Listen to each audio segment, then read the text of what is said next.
오늘 아침 기사 중에 2030 첫 차가 빚끌 수입차, 카드차 할부 1조 2천억 늘고 개인 구매 37%가 젊은 층이다. 집 대신 수입차나 질러 차 대출로 몰려가는 집포족, 즉 집 포기한 족들. 그래서 갖고 있는 연끌 주식 투자했다가 조금 오르고 이러니까 남에게 보여주는 과시 욕구에서 이런 짓을 한다는 거예요. 이런 것들 좀 있다가 말로는 이제 빚더미에 앉아서 차는 뺏기고 감당하는 빚더미 수습할 거라고 캐피탈 같은 데서 돈 쓰다가 채권 추심 당하고 이제 신체 포기각서 써라, 이제 요렇게 끝이 날 겁니다. 자, 그래서 제가 이 이야기를 하는 이유는요, 정부가 300만원 플러스 알파로 4차 추경을 자영업자 중심으로 하고 아직도 전 국민에 대해서 하는 거는 그 이후에 와서 하겠다면서 포기를 하지 않았어요.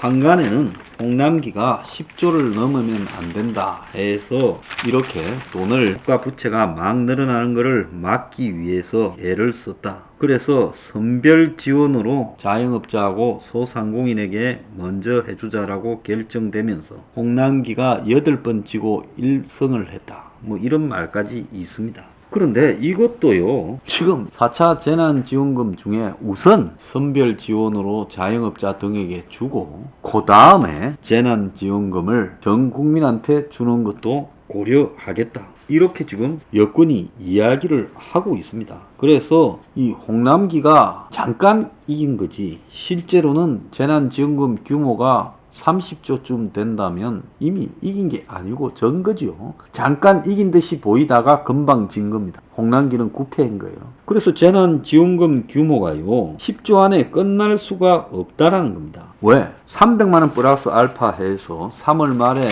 기본적으로 4,500만원씩은 주겠다고 하고 있습니다. 자, 그동안에 재난지원금은 큰 자영업자들한테는 안 줬지요. 직원이 5명 넘으면 안 줬습니다. 그런데 이런 가게 주인들도 받을 수 있게 된다라는 이야기가 있고요.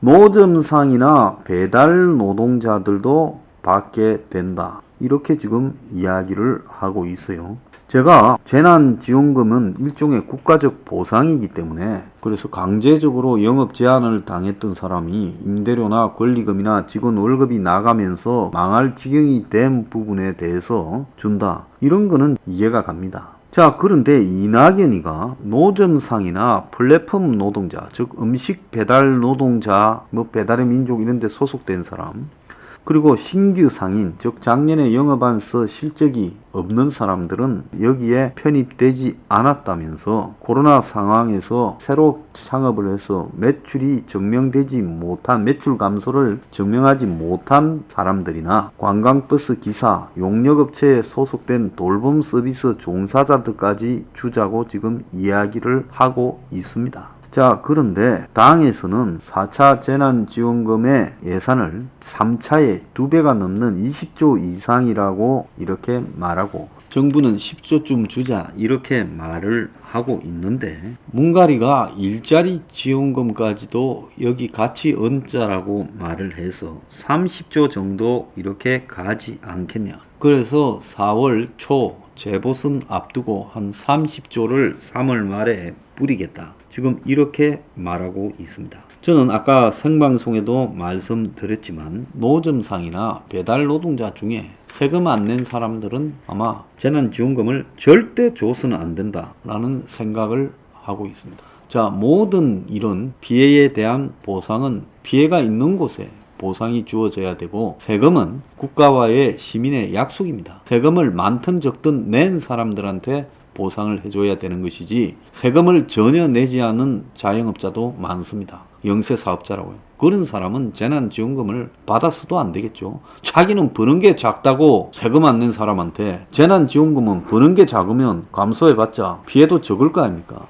그래서 세금 안 낼 만큼 적게 벌은 사람들한테 국가가 재난지원금은 많이 줬어 되겠습니까? 그러니까 결국 이 재난지원금은 세금 낸 사람한테만 가야 된다. 노점상도 세금 낸 사람은 줘야 됩니다. 근데 노점상이 세금 신고를 해서 세금 낸 사람이 몇 명 있겠나? 세금 내지 않은 노점상, 배달 노동자도 세금을 제대로 냈다면 소득이 감소하면 줘야 됩니다. 그렇지만 배달 노동자들 중에 소득이 증가했거나 세금을 내지 않은 사람은 줘서는 안 된다는 게 입장입니다. 3차 때 그 재난지원금 줄 때 최대액이 300만 원이었죠. 100만 원에서 300만 원이요. 그래서 이자들은 이번에는 300만 원 이상을 줘야 된다. 400~500만 원은 기본적으로 줘야 된다고 이야기를 하고 있습니다. 그래서 3차 줄 때 연매출 4억 이하 자영업자에게 100만 원씩 줬고, 노래방이나 체육시설 등 집합금지 업종은 300만 원, 식당, 카페, 영업 제한 업종, 9시까지만 해라 이런 업종은 200만 원씩 받았어요. 음식점은 연매출 10억 이하, 근로자는 5인 이하 줬는데 이제 4차 줄 때는 이런 것 관련 없이 주겠다고 이야기를 하고 있습니다. 자, 그런데 3차 재난지원금으로 쓰인 돈이 총 9조 3천억인데 여기에 소상공인에게 이 버팀목 자금이라고 돌아간 돈이 4조 1천억 원이고, 특고, 특수고용직이나 프리랜서 등 취약계층 지원금이 5천억이었습니다. 그런데 코로나 이후에 문이 돈을 물 쓰듯이 쓰고 있어요. 작년에 아마 재난지원금 등으로 또 코로나 대응 비용이라고 돈 쓴 거 내역을 국민들이 다 아는지 모르겠습니다. 작년에 아마 4차까지 추경을 하면서 62조가 넘는 돈을 쓴 걸로 제가 기억을 하고 있습니다. 자, 올해 시작하자마자 한 30조 판부터 버리고자 이렇게 움직이고 있습니다. 그러면 그 돈 중에 과연 문재인 아들이 받아간 1,400만 원, 그거는요, 진짜 문준용이가 받아간 1,400만 원은 필요한 돈이었을까요? 문준용이가 그 1,400만 원 안 받는다고 무슨 어려움이 있겠습니까? 자, 이 문준용이가 또 설 연휴에 이제 끝나고 어제 떠들고 나섰습니다. 국민의 동당의 곽상도 의원이 이 특혜 수령 의혹을 제기하니까 국회의원 권한을 남용해 사람을 해치고 있다면서 곽상도 주장을 정리하면 이 A가 탈락할까봐 선발 인원을 늘렸다라는데 그 근거가 A가 대통령 아들이기 때문이다. 이거 하나밖에 더 있냐? 이게 타당하냐? 요즘 세상에 이런 게 가능하냐? 선발 인원을 확대하는 과정이 어떤 점이 의심스러운지 지적을 해봐라. 이렇게 말을 하고 있습니다. 국회의 전능한 힘으로 모든 자료를 다 확보, 검증했을 건데 왜 이런 소리를 하느냐. 그래서 언론을 통해서만 주장을 하고 있는데 스스로 근거가 없는 것 아니냐. 이러면서 자신이 있으면 기자회견을 하라. 이렇게 말을 하고 있습니다. 자, 김남국은 문준용이 친구니까 곽상도를 저격해서 문준용 스토킹 아닌 민생청계라고 공격을 하고 났습니다. 제가 여기서 문준용이를 언급하는 게 아니라 문준용이가 받은 1,400만 원은 안 받아도 아무런 문준용의 삶에 지장이 없어요. 집 사고 팔았어요. 뭐 갭 투자를 했니 하는 말까지 나오고 있습니다.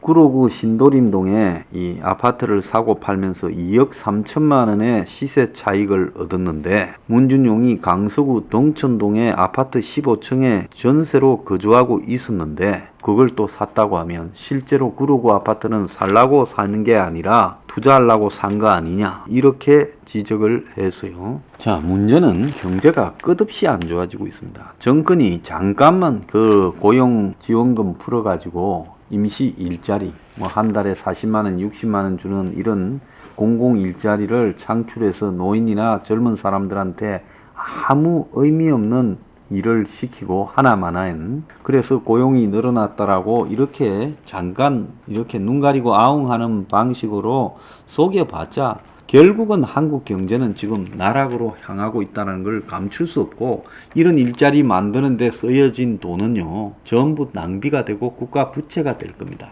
그러면 여기서 우리가 돈을 쓸 때도 원칙과 인과관계, 그리고 코로나와 관련한 부분, 이런 부분에 압축해서 써야 됩니다. 아까 제가 공공민자 일자리 프로젝트에 10조 원을 쓴다고 이 정권이 말한다 하지 않습니까? 자, 그런데 거기에 10조가 다 어디 가느냐? 그리고 한국형 뉴딜에 한 해에 지금 올해만 해도 아마 10몇 조를 쓸 겁니다. 이런 식으로 한국형 뉴딜 사업에 예산을 편성해서 사업자들을 모집한다고 공고까지 내고 있는데 이게 도대체 얼마나 많은 일자리를 창출할 수 있겠냐. 애초부터 일자리하고는 관계없이 자기들 관심 분야 지원하는 거 아니겠습니까? 그러니까 야당에서는 지금 무슨 소리가 나오고 있냐.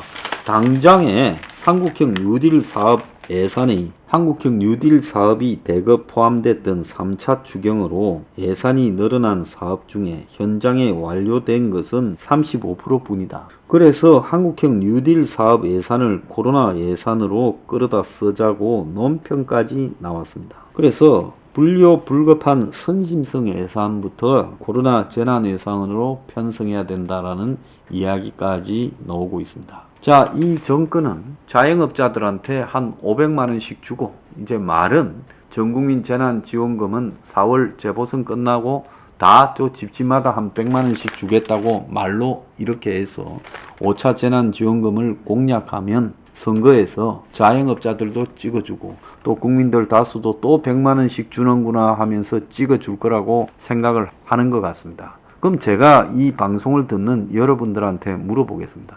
여러분 4,500만원씩 나눠주면요, 자영업자 여러분들 찍어줄 겁니까? 나라가 가장 망하기 쉬운 방법으로 가는 것은 원칙 없이 선심성으로 돈을 뿌리는 겁니다. 그런데 자영업자들이 지금 피해를 정부의 정책에 의해서 봤습니다. 애초부터 영업 제한을 시킬 때 얼마씩 주겠다고 일본이나 미국이나 유럽처럼 했더라면, 독일처럼 했더라면 사실은 인과관계가 매우 명확해지죠. 그래서 받을 사람을 처음부터 선정을 한 상황에서 영업 제한을 시키는 겁니다. 근데 이제 와가지고 뭐 노점상도 주자, 그리고 무슨 뭐 음식 배달하는 사람도 주자, 이런 식으로 이야기하면서 5만 사람을 여기다가 다 집어 넣으려고 하고 있고, 자, 그렇게 된다면 과연 이것이 영업 제한에 의한 재난과 관계가 전혀 없지 않습니까? 솔직히 말하면 노점상은 영업 제한을 받았어요? 코로나로 사람들이 안 가니까 장사가 안 된 거지. 노점상 영업 제한을 했어요?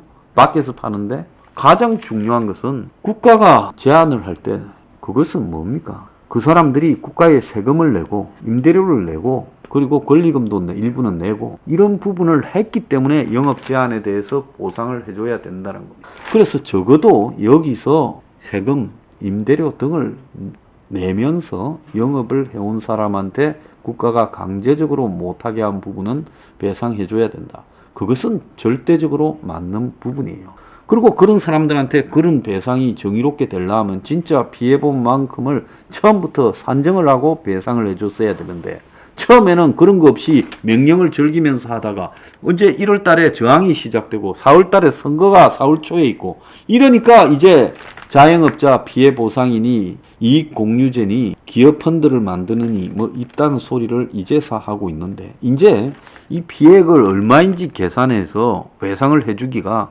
사실상 거의 털려버린 겁니다. 자, 이 속에서 가덕이나 공정하지 못한 배상이 진행될 가능성이 큰데, 여기에 노점상도 해준다, 배달 음식 노동자도 해준다고 하면 이거는 더 불공정해지는 거죠. 그러지 않습니까? 음식 배달하는 노동자들은 요즘 음식 배달을 하도 많이 해서 수입이 괜찮다는 말도 있습니다. 또 그분들이 제대로 세금을 냈는지, 그리고 소득 파악은 되는지도 중요하죠. 소득이 파악 안 되는 사람한테 어떻게 정부의 영업 제한으로 소득이 줄어서 준다는 겁니까? 또 노점상은 세금도 안 내고 임대료도 안 내는데 무슨 놈의 지원을 해준다는 겁니까? 그래서 이 정권이 이렇게 원칙이 없어서는 안 된다. 국민도 체면이 있어야 되는 겁니다. 정권이 준다고 다 받았으면 안 되죠. 자, 이번에 만약에 주면요, 그건 내 피해에 대한 쥐꼬리만한 보상일 뿐이고, 제대로 보상해주지 않고 처음부터 얼마를 보상해줄 거니까 문 닫아라고 일본처럼 말을 하지 않았지 않습니까? 일본은 하루에 43만원 주겠다 하다가 이제 한 달에 2천만원 주겠다고 하면서 문을 그래도 8시 이후에는 닫아라고 말을 하지요. 얼마나 합리적입니까? 그래도 안 닫고 하겠다는 사람은 하는 거예요.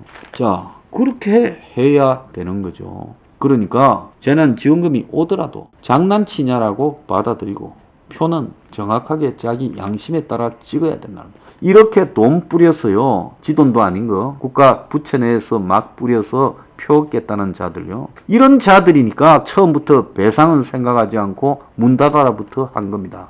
분노를 유지해야 됩니다. 돈 주면 받더라도 표는 박살내버려야 됩니다.